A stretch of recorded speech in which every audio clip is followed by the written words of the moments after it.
Tudo bem, pessoal? Bom dia dos segundos anos, né? Dou uma introduçãozinha para vocês da matéria dessa semana. Tudo bem?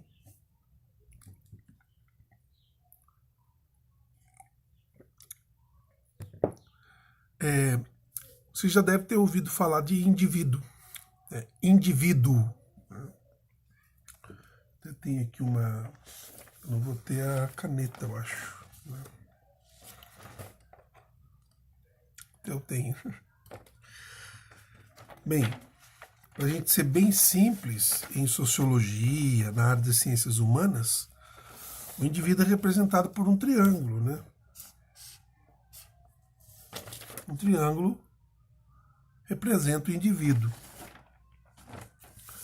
Na teologia, o triângulo representava a trindade. Hoje já se fala em círculo, que não tem começo, nem meio, nem fim. Mas enfim. Indivíduo é a pessoa que se autopõe, tem a sua determinação específica, tem aquela palavrinha da escola, autonomia, dá a si mesmo a lei e é soberano das suas ações. Então, se a gente puder, de modo triplo, identificar ou definir o indivíduo, é a pessoa que se autopõe, se autodetermina, é a pessoa que dá a si mesmo as leis. Isso não significa que ela não obedece às leis externas, ela já interiorizou as leis, ela sabe o que tem que ser feito de maneira correta, por isso ela faz. Ela não precisa ser observada e ela é soberana. Soberana em que sentido? Ela é soberana no sentido de que a sua liberdade, a sua vontade, ela se satisfaz. Então esse é o indivíduo, né? Na contramão disso, alguns autores entendem que a pessoa desprovida desse senso correto de indivíduo, ela se encaminha para o individualismo. O individualismo, aí eu vou recorrer a um dicionário, né? Individualismo é uma maneira de pensar em como as pessoas se relacionam com os sistemas sociais e natureza dos próprios sistemas. No sentido próprio, o individualismo surge na França, etc., né? Provocou muita controvérsia no século XIX, de pôr fim a uma certa obediência ao controle social. Então, o que é o individualismo? Aquele que não quer obedecer socialmente. E não é essa a definição que eu dei. A definição que eu dei é que ele se coloca, o indivíduo naturalmente se põe à lei, mas ele já tem introjetado as leis sociais. Portanto, ele as respeita. Tudo bem? Bem, tem um segundo sentido. A ideia de que sistemas sociais são constituídos primariamente de indivíduos e podem ser compreendidos em termos de suas opções, características e interesses. Então, a premissa central seria de que o indivíduo, de que os sistemas sociais são mais do que a soma das suas partes e que existem independentemente. Quer dizer, o indivíduo não é a soma que faz surgir a sociedade, o indivíduo é ele mesmo. Portanto, ele não tem esse sentimento de pertença, o que também destoa da definição que eu dei. Bem, o livro da Secretaria da Educação sugere estudar John Locke, que é um dos primeiros lá na Idade Moderna a falar disso. Depois o Jeremy Bentham, né?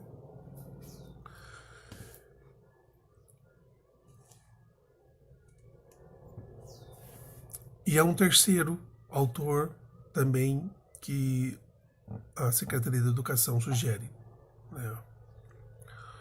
Não é o Paul Ricoeur, mas vai na linha do Paul Ricoeur.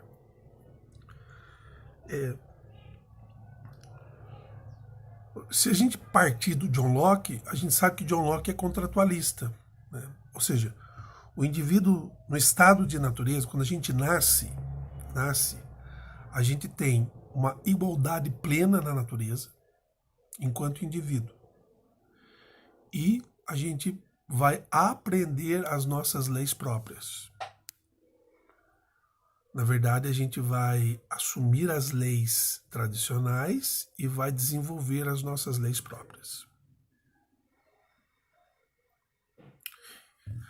E ele vai também comungar da ideia do Thomas Hobbes, que é um autor que nós vamos ler neste bimestre, né? O que o Thomas Hobbes vai dizer? Que o estado de natureza não é um estado de igualdade, é um estado de guerra. E por ser um estado de guerra, o homem está em constante conflito com o seu semelhante. Então, conviver nesse sentido, voltando para John Locke, conviver é guerra. Conviver é um estado de guerra.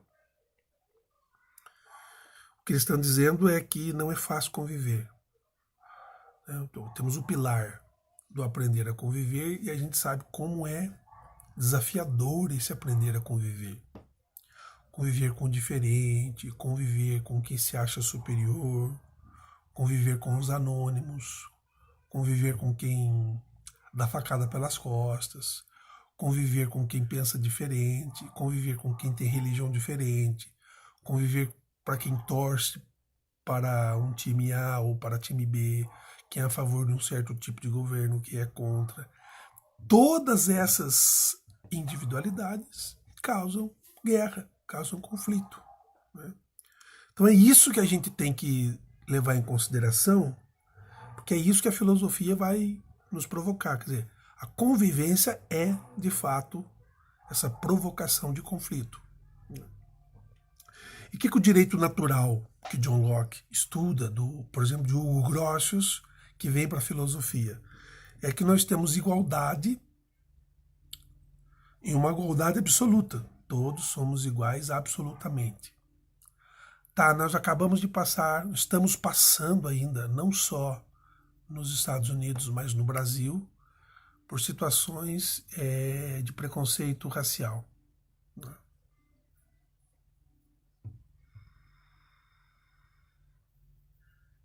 E a gente vê, do ponto de vista técnico, prático, do ponto de vista do fato, que a igualdade ela não é uma verdade.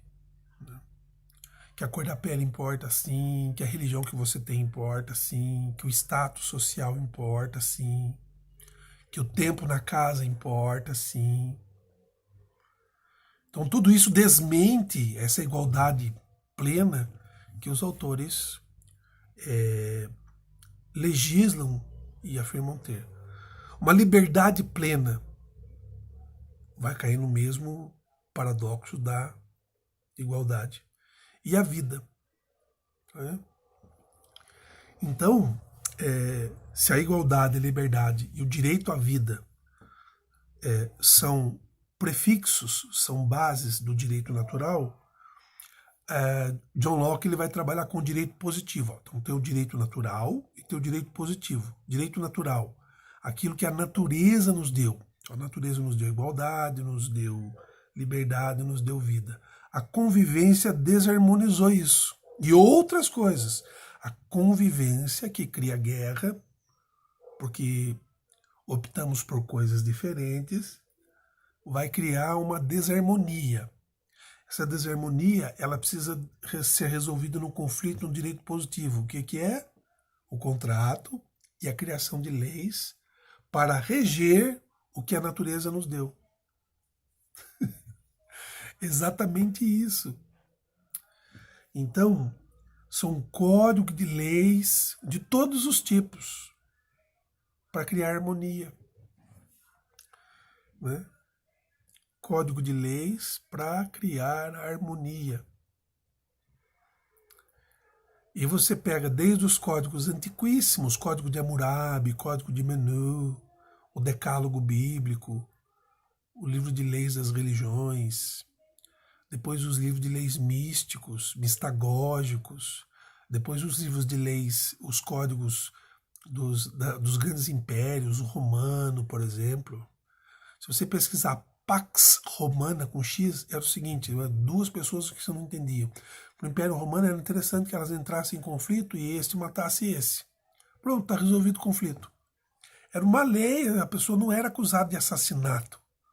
Resolvia o problema, acabava a discussão social.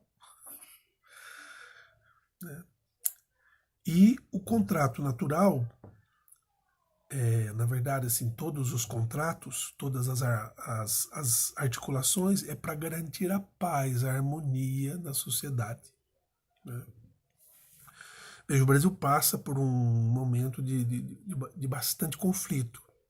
Nós estamos com um conflito agora, está em resolução, mas o conflito agora dos números de casos e mortes do Covid, né? Altas notificações, subnotificações, será que nós estamos ali na casa dos 700 mil mesmo casos?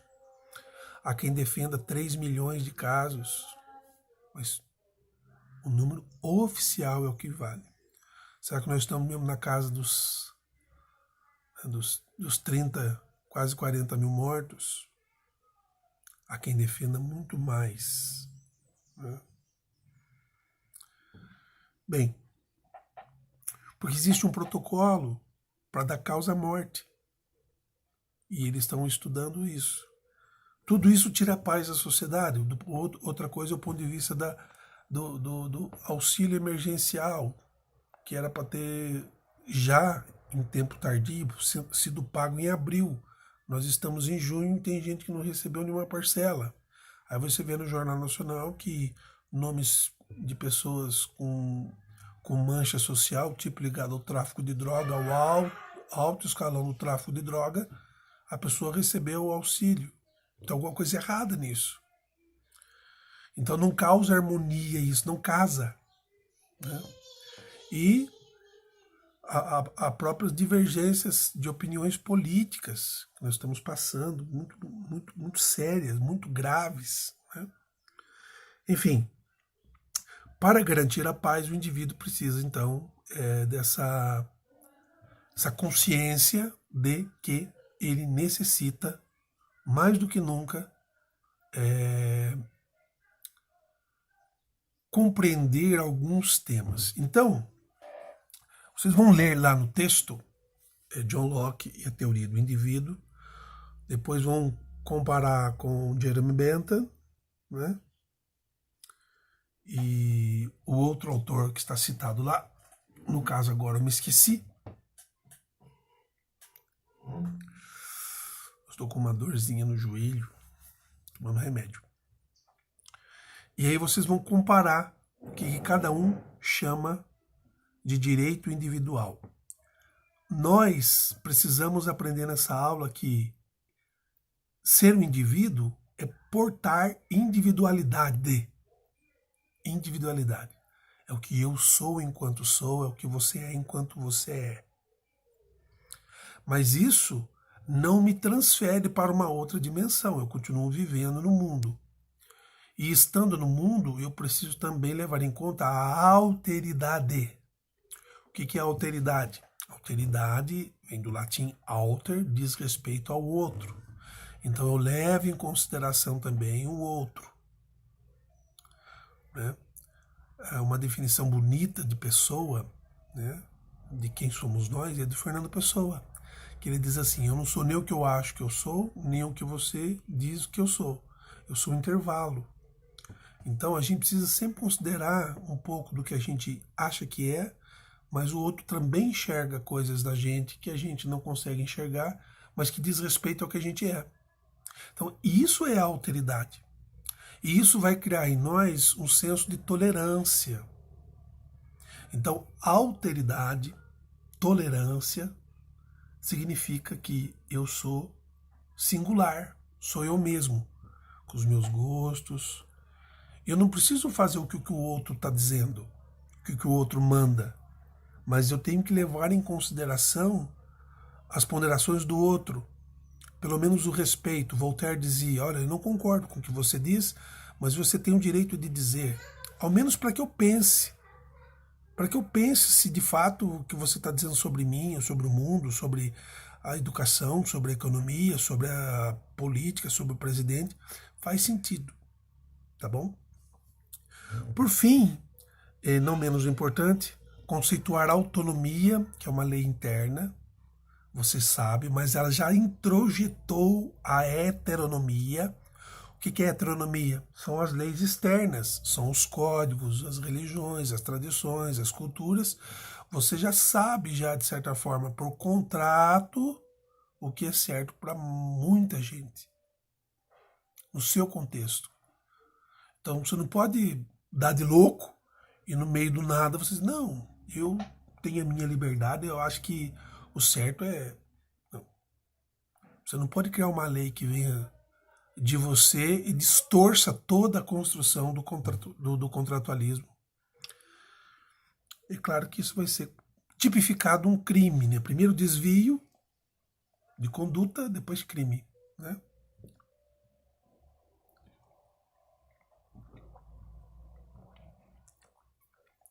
Salut. E eu pedi para vocês também pegarem uma palavra interessante, né? Estude essa palavra ipseidade. Ipseidade, de ipsum. Único. Você é único, única. Não tem ninguém igual a você. E como você sendo o único portador dessa ipseidade, vai conviver, respeitar, tolerar, harmonizar, criar paz em meio a uma sociedade de guerra.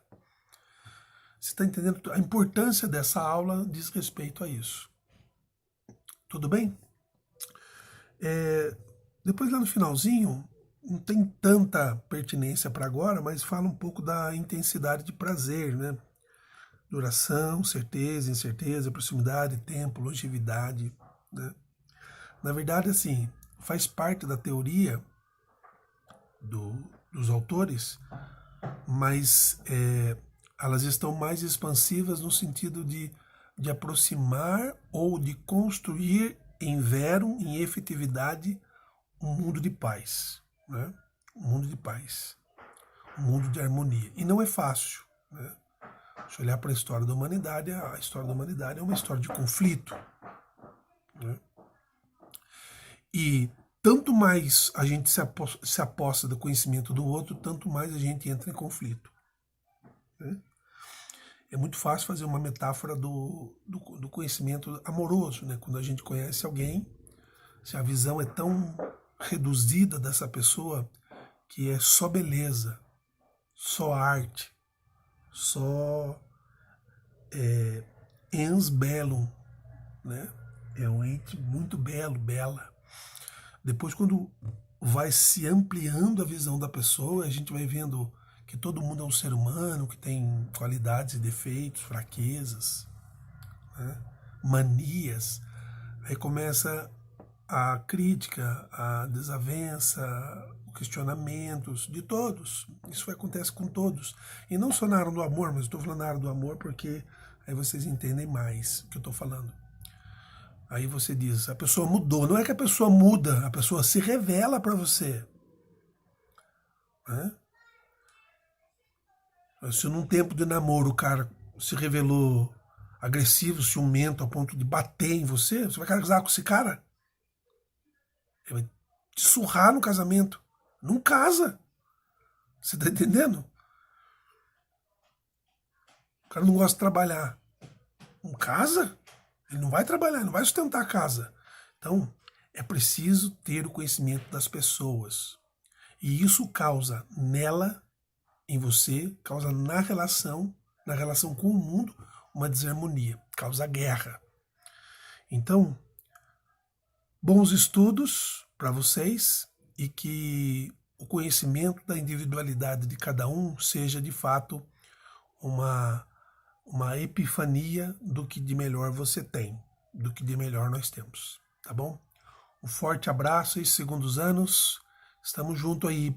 Até semana que vem nós teremos nossa aula E aí a gente pode comentar um pouco desse tema e dar uma introdução ao tema da semana que vem, tá bom? Fica com Deus.